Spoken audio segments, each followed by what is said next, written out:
13 இடத்துல அவன் காட்டியிருக்கான். இந்த 13 இடத்துலயே கிட்டத்தட்ட 40ல இருந்து 50 பிணத்த நான் புதைச்சிருக்கேன்.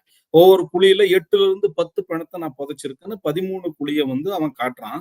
செவ்வாய்க்கிழமை, புதன்கிழமை வந்து அங்க எக்ஸ்கவேஷன் நடக்குது. பாயிண்ட் 1ல நாள் பாயிண்ட் 1ல பண்றாங்க. புதன்கிழமை 2வது, 3வது, 4வது, 5வது பாயிண்ட்ல பண்றாங்க. எங்கேயும் எலும்புக்கூடு கிடைக்கிறது இல்ல. எலும்புக்கூடு எதுக்கு கிடைக்கிறது இல்ல? அங்க இருக்கிறவங்க போலீஸ் ஆபீசர்ஸும், லோக்கலைட்ஸும் என்ன சொல்றாங்கன்னா, அது வந்து நிறைய மழை ஆகுற பகுதி அது.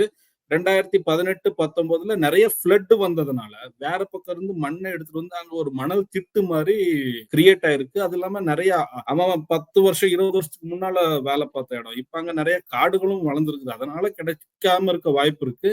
அது மண்ணு மேல வாட்டர் பிரஷர் விழுகிறப்போ அது இன்னும் ஆழத்துக்கு தள்ளக்கூடிய வாய்ப்பு கூட இருக்கு. அவன் 6 அடியில குழி தோண்டி புதைச்சிருக்கான். அது 8, 10 அடிக்கு போயிருக்க கூட வாய்ப்பு இருக்கு. அதனால முதல் 2 நாள் கிடைக்கல.